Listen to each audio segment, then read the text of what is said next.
Chapter 8, Case File SI-01. Chapter Hero Van Visa. Department of Special Investigation. Tarn volunteered to lead Miss Mina to the holding cell for the detention officer. He observed her from a close viewpoint. She appeared to be a demure woman, cloaking herself in a brown dress to her calves, a beige long-sleeved shirt down to her wrists, and eyeglasses on. Her clothes made her seem older than she should have been. Tarn walked after her to the cell.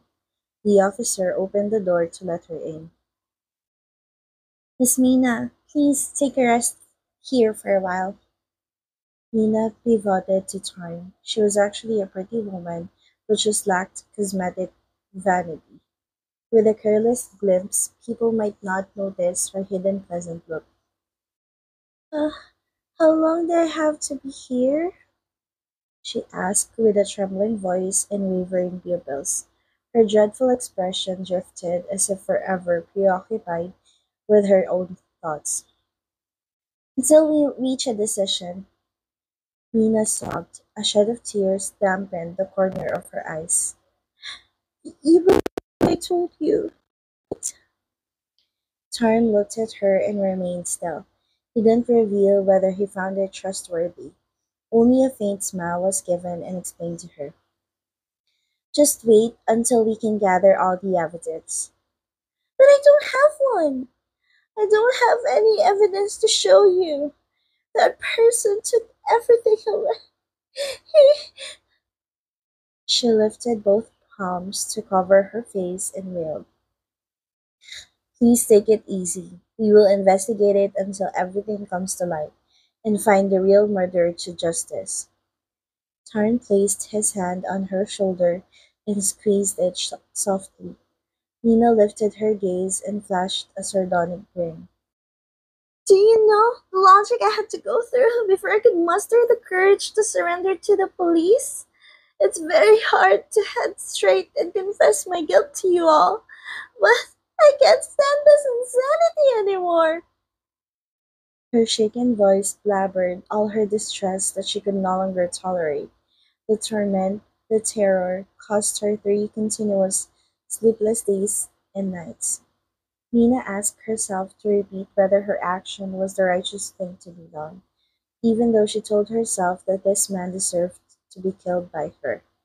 However, Nina ultimately had a change of heart because she couldn't turn deaf to her moral voice within. She came forward and made her confession to the police, despite this person having told her that no one would be able to put him and her in cuffs. Still, Nina wanted to roll the dice and do the right thing, making sure this person who had injected the terrible nightmare into her life would pay for his crime. Nina stepped into the cell, staring at Tarn with unbroken focus. Her expression grew calmer than she had been just now. She asked Tarn with a solemn tone. "Detective, if someone came along and saved you, then he offered you a chance to get rid of someone who had harmed you by forcing you to kill and torture that man, even though you never wanted to. What would you do? Would you see that your own actions were justified? And could this rescuer be seen as a hero who gave you bravery?" Tarn didn't answer. "Even you couldn't answer me. But that's it. I understand. Sorry if I said too much. I just want to vent." Nina told him in a low voice. Her gaze fell downward, oozing a hint of disappointment on her features. Tarn found it understandable as she would seek his trust and sympathy. However, he didn't let it show. Doing so would only boost the suspect's confidence and keep them lying, in case her confession proved to be untrue. "That's all right. It's better to get it off your chest. Please take a rest and don't think too much. Just leave it all in our hands." Nina gave a slight nod to Tarn. Tarn signaled to the officer to lock up the door and then left. Tarn's expression as he walked down the stairs to the conference room was burdensome. The team, who was diligently examining the evidence, turned around to look at him in a synchronized motion. The eye addressed. "You look wrong. Why? What did the suspect say to you?" Police Captain Ajima lifted her gaze from the document in her hand, put the eyeglasses on the table, and then fixated on Tarn's face. She warned him with a detached tone. "You must not let the suspect have their influence on your feelings too much. It'll only make your work difficult." "Yes, ma'am." Tarn humbly accepted that warning and strode in to sit on an empty chair between Paya and Yai as he picked up a file case to read. Once the female captain noticed that everyone had already gathered, she made her way to the whiteboard and officially greeted everyone. "Well, first of all, I'm sorry to muster everyone before the actual onset. You may not need to go into lengthy introductions since you're all familiar with each other. But for me, Singh might have mentioned a few things, but I'd like to introduce myself again." The group's eyes reflected diverse perspectives toward their commander, some with a little upset, some with curiosity, and some with disinterest and unenthusiasm. Ajima swept through each of their expressions before emitting a smile. "I'm Police Captain Ajima Akrawaiziasun. I'm inducted as Chief of the Department of Special Investigation from now on." Her eyes roved to the group again and continued. "Our work has a different process from the other department. We take action faster, on point, and more agile because we're the independent entity that collaborates with various sectors, whether from our commissioner or the experts from various sciences related to our investigation." Yai raised his hand. After Ajima nodded in approval, Yai questioned. "I don't understand why the superior assigned you to be our leader. I don't mean to be difficult, but I just wonder, isn't it hard for a lone woman like you to have 6 men under your control?" Tarn elbowed Yai to stop being disrespectful, but Yai ignored and also nudged away from it. "Honestly, no offense or anything, but this is not an easy peasy job for a woman to do, ma'am." Najima beamed a smile, but her eyes disconnected. She walked to roll down the projector screen and picked up the remote to broadcast her profile on it. "I can feel you, Yai, but I have an elite professional background as well. That's why I was tasked to take care of all of you." Cam gasped once he scanned through the text on the screen, then murmured softly, "Wow, he used to join the mission in the US too? Huh? A criminologist?" "Yes, I'm a criminologist, as well as Singh." Everyone turned their gaze to Singh. He widened a smile at everyone with twinkling eyes. Ajima went on. "We opt for criminology and psychological sciences in our work process. We will use brain," Ajima emphasized as she took a glance at Yang, "to get the criminal, not only physical strength." She cast a smile on the team, but it seemed creepier rather than pretty for some unknown reason. Kim snapped his fingers. "I agreed. I've seen seen crime scenes and thought it would be cool if the police department had special divisions like what was in Criminal Minds under FBI. Criminal Minds, on air 2005 to 2020, is a popular American crime drama TV series about the FBI's Behavioral Analysis Unit, BAU. The show follows the BAU team as they investigate complex cases, analyze criminal motivations, and solve crimes. But this isn't a movie or series. We didn't do just superficial work. We must catch the real criminal, to face their consequence, not just the scapegoat. I hope everybody will take this job seriously, not just for fun." Ajima made her statement to Kem, while Kem responded with a sheepish smile and kept his mouth shut since then. Ajima adopted a resolute expression and carried on. To work with me, there are three ground rules you must comply with. First, we're all about teamwork. No solo flights or self-centered actions. Do put the team first. Second, listen to your commander. Whatever I order, you must follow. There is no room for rebellion, or you will find a suspension notice lands right on your desk. Third, keep personal issues out of the workplace. I'm counting on everyone to stick to these rules. To work together, there should have been rules for collaboration. As far as Ojima could see, these six men, including her younger brother, had distinct characteristics from one another. Yai was hot-tempered and straightforward. Tarn was calm but vulnerable. Kem was fun and smiley. Tong Tai was quiet and still, which was different from Baya, who seemed quiet and still as well, but he had a hint of slyness lurking under those piercing eyes. Meanwhile, Singh, her beloved little brother, was like a three-year-old kid compared to the rest. Even though they were different, it seemed hard to handle.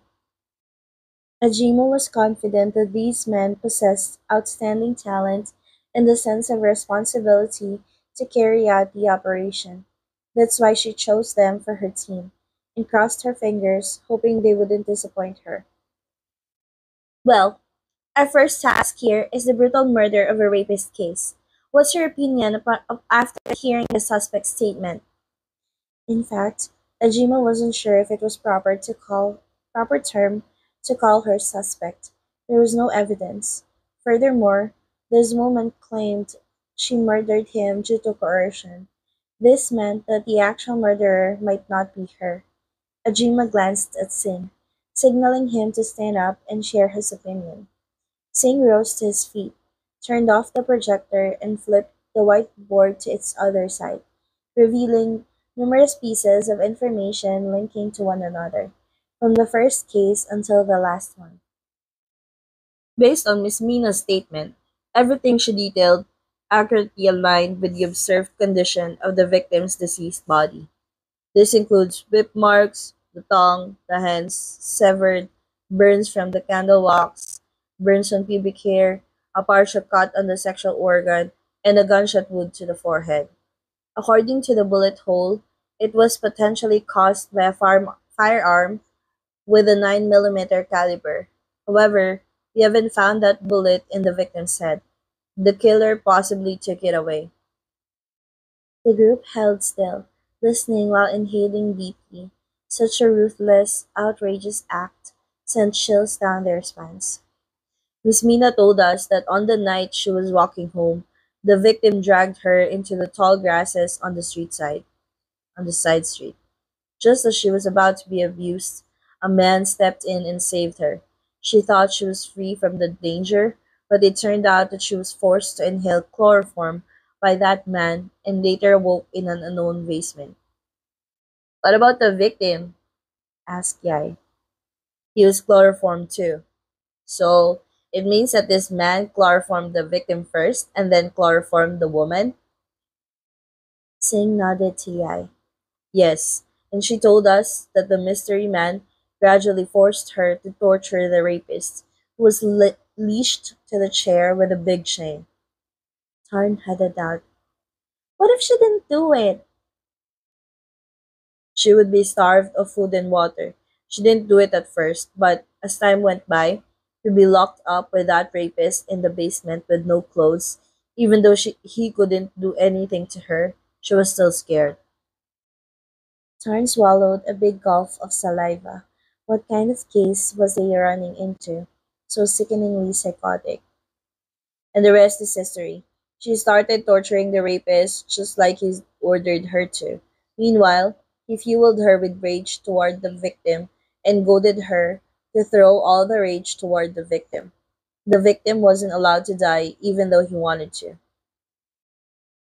How could we be sure that what she said is true? Doesn't it sound too melodramatic? What kind of a madman will catch the victim and the woman to do such a thing? Kemal opposed. The more he listened to it, the more theatrical it seemed. I think she didn't lie. During the investigation, she didn't flinch her gaze from Singh at all. When we provoked her with intimidating questions, she responded with anger. When we keep asking the same thing, she stood her ground on the answer, but with different words, unlike those who were recited to speak. So, what she said could be true. Tarn shared his lengthy thoughts. People reacting like Nina couldn't really be deceiving. But, alright, she interrupted before Kim and Tarn would prolong their disagreement. Whether what she said is true or false, we can't prove anything just yet. We can only make assumptions based on the evidence we have. And the evidence we have is the victim. The killer's work is very neat. He didn't leave a trace at all. Singh said. The deceased body just came out of the blue. The secondary crime scene was desolate and had no CCTV. The trace he left behind was the abuse through the victim's body, Ajima explained. Two former victims also were sexual offender or either sexual killer, including the third victim. That means he had a feud with the rapist, so she killed us to vent his feud, Haya said. Yes, so your first assignment here is to separate into teams to interview those who were sexually abused by these three. According to these three victims' criminal histories, the first victim had committed crime 2 times, the second 3 times, the third 1 time. Tong Tai faced up to tell everyone. Singh stared at the whiteboard before writing his assumption from his analysis, then turned around to tell everyone. Assuming from how he took care of the body, no fingerprints found, no witness, no evidence, he worked as if he was some sort of an expert. Aya narrowed his eyes and read that text that Singh had written. No fingerprints. The dead body was cleaned, moved from the primary crime scene. No oral evidence or material evidence, Ajima opposed. Don't jump to conclusions yet. There is still much more information missing. If we are too quick to judge, we might miss some significant points. Tomorrow, I want everyone to be on time at the office. That's all for today. Sis, but enough for today, Sing, and for everyone too. Get some rest. Ajima insisted with a firm, stern voice. The group stood up and saluted to her before twirling around to collect the file cases, placing them on each of their desks, turning off the lights and leaving the conference room with fatigue. At 21:45, everybody left the medium-sized building altogether except for Ajima and Singh. The siblings had their accommodation in the quarter within the police residential area. Tarn had his own condo that his mother bought for him, so he didn't live here. Yai, on the other hand, brought his beloved wife to Bangkok to share the house they co-purchased, so he turned down the department's offer. Tong Tai preferred living in solitude, therefore he chose to live separately, while Kem was told to stay home because his father said so. As for Paya, his home was nearby, so it made more sense for him to sleep there. You guys going elsewhere? Cam asked. I'm going home to cuddle my wifey, Yai answered with an earnest tone. At times like these, his body yearned for her, causing everybody to scowl and joke with him after hearing it. Clingy hubby! Tarn mocked while pushing him on the shoulder in envy. Yes, I am.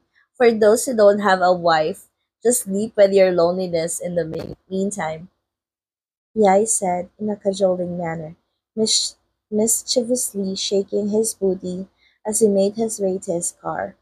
Tarn shook his head and then shifted his gaze toward Tong Tai. Tong, how do you get home? By motorbike. See ya! Tong Tai waved his hand goodbye, followed by Kim, who picked up his phone to talk to his pa. He whirled around to wave goodbye hastily to Tarn and Paya. What about you? How'd you get home? Paya turned to ask Tarn. I got here with you, didn't I? You gotta be the one who takes me to my condo. Damn you. Are you thinking of dumping me? I don't have any problem giving you a lift, but I'm so hungry. Can we stop by for rice porridge and then take you home? Okay? Tarn raised his hand to gesture the OK sign. Haya pushed Tarn in the head softly, then walked toward the car. Tarn followed Paya with a little murmur about being pushed. At the porridge stall in Bangkok, the clients were office workers who just finished their night shift or department store employees. Luckily, Paya and Tarn arrived there early, so there were still empty seats available for them. If they had arrived later, there would be no vacancies, and they would need to buy takeaway. Yummy! You've been here often? Nope, this is my first time. You must be joking. You're a Bangkokian. Bangkok isn't a small city. It's not that he had to know every restaurant in Bangkok. Unable to argue, Charn playfully scooped the ginger and put it in Paya's porridge bowl. But the other person just shrugged, stuck it in his mouth, and crunched on it. Tarn slid the porridge into his mouth in boredom before recalling something in his head. Well, I've got something to ask. About what? About the conversation with Longpu. Did he talk about anything bad? He spaced out after we left the temple. Aya faced up to Tarn unflinchingly. I won't tell. Aya thought that just Tarn had taken him to meet Longpo. He had already bothered Tarn far too much. He didn't want Tarn to worry about his problem ever again. After listening to Longpo's words, Aya started to think of how to deal with that person somehow. At least meeting up with Luangpu helped him see the way more clearly. From now on, he would fight it all by himself. He didn't want to pull anybody else to get involved in this mess. Eh? Eat up so we can take a rest. Haya committed to himself that he wouldn't share it with Darn anymore, just from what he had shared on Copper Island and how the other person supported him with the solution was more than enough. No matter how Tarn kept asking him about it, he wouldn't spill the bean.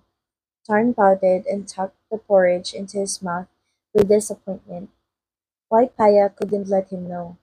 He was the one who took Paya to see Luangpu by himself. Regardless of the moan at the back of his mind, Tarn still respected Paya's decision not to tell him and didn't persist in his question.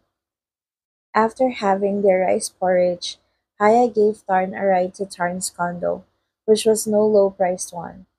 Tarn once said he was a temple boy, so how could he afford millions of baht condominium?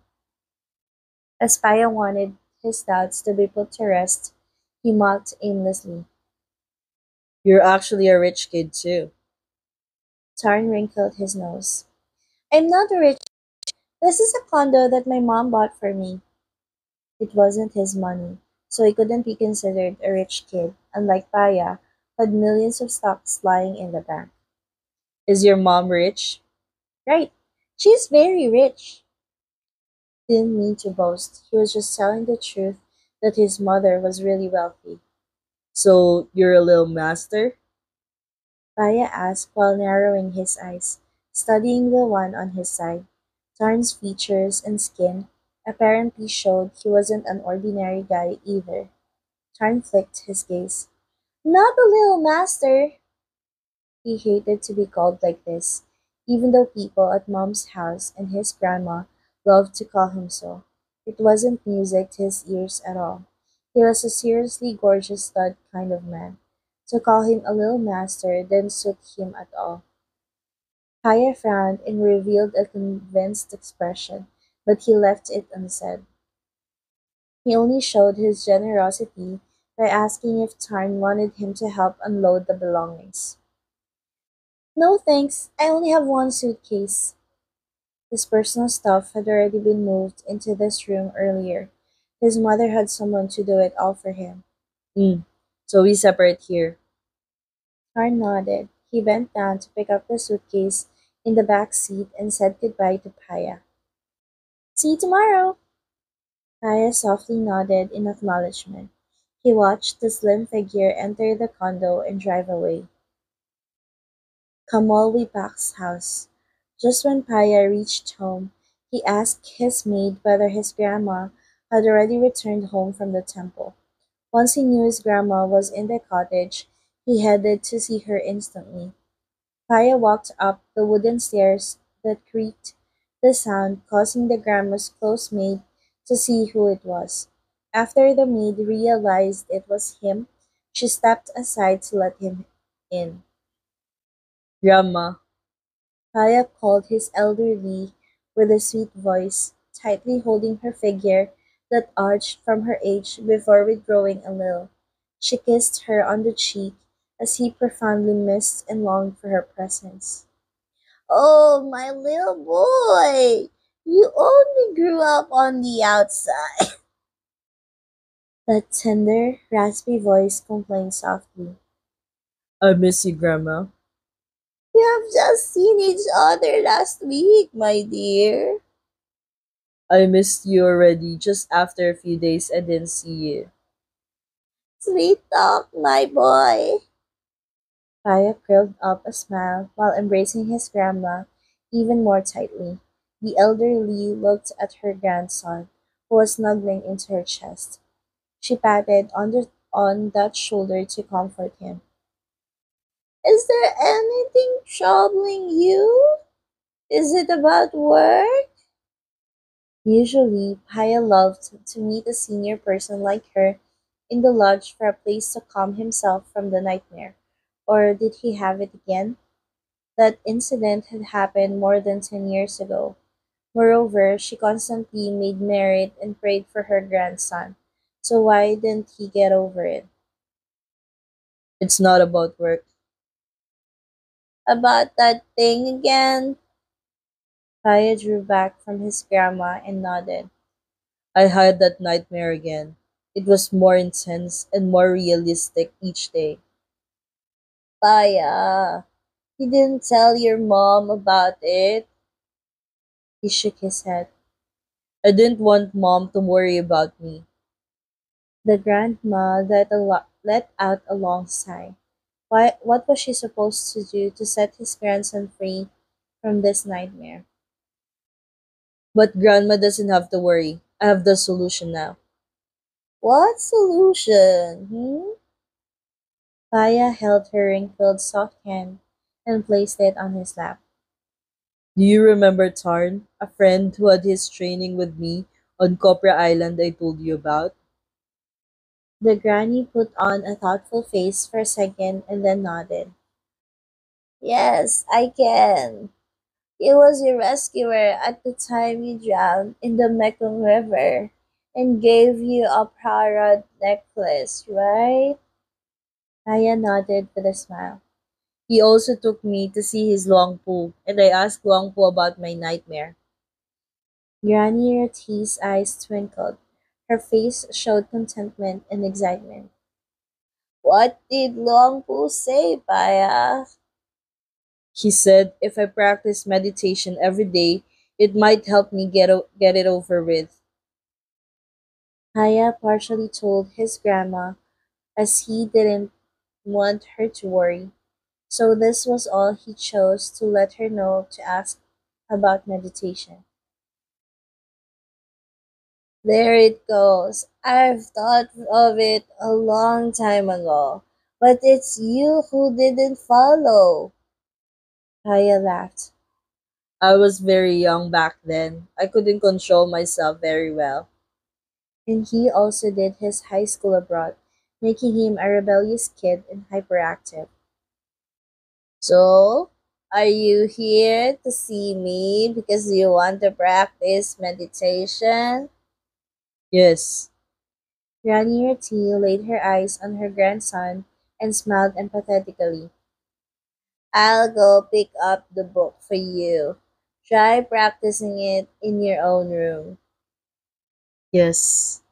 After receiving 4 to 5 Dhamma, meditative, and prayer books, Paya sustained his conversation with his grandma for a little longer before returning to his own room. He took a shower and tried reading the books that his grandmother had handed him. He read 3 chapters, then closed the book to practice what the book told him to do, which was chanting prayers and meditating. He did as much as he could before collapsing himself onto the bed and falling asleep at the end. He dreamed again. Kaya swept his gaze and saw the stalactite and stalagmite everywhere. This was a vast cave with transparent bubbles floating around him. He stretched out to plunge a bubble ahead, but his finger could go through it. He, motionlessly startled, stretched out and plunged the bubble one more time, and his finger could pierce through it again. What was going on? This is just an illusion that I created in your dream. That pleasantly melodic, easy to on the ear voice told him.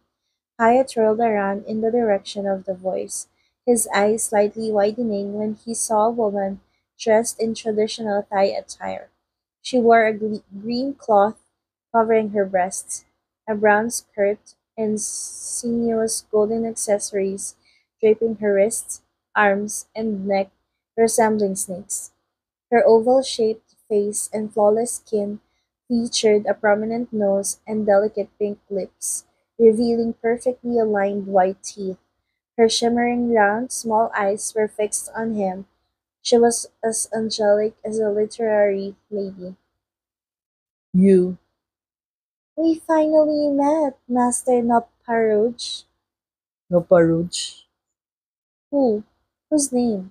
Why did it sound so familiar? But he couldn't recall as hard as he tried. The mysterious lady's expression grew earnest and steadfast. We're on borrowed time before he comes back. I can only meet you for only a short period. Paya was lost and looked at her with perplexity. She soon uttered, My name is Vanessa, Vasarat's older sister. Vasarat? This name also rang a bell. Vanvisa was well aware that Paya was confused, but she didn't have much time to talk. She hurriedly kept going. Please don't rush to conclusions about her actions to you. Aren't you one of them?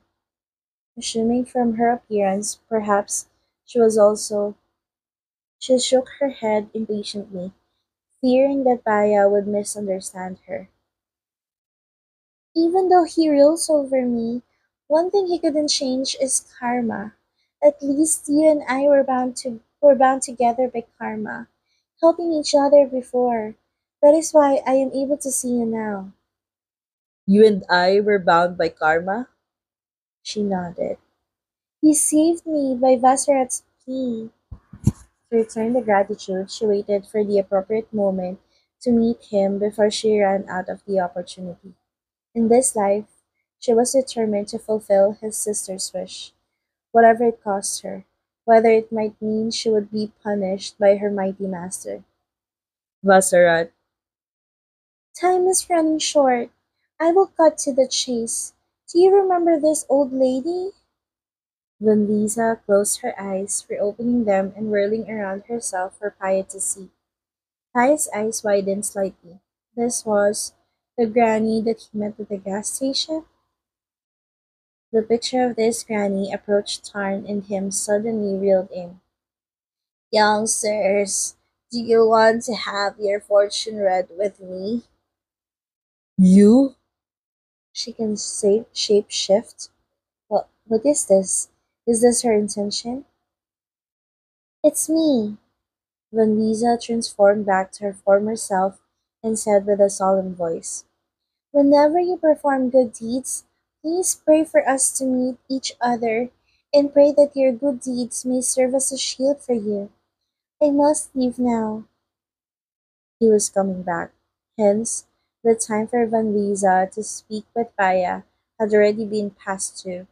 She had to go back before he could feel the suspicion. It was unfortunate that their encounter was so fleeting. She let out a sigh, closing her eyes as she gave in. On the other hand, Paya was standing in confusion. No sooner had he asked for more than he could feel the force sucking him away from her. No, he wanted to ask her to get out of this mystery.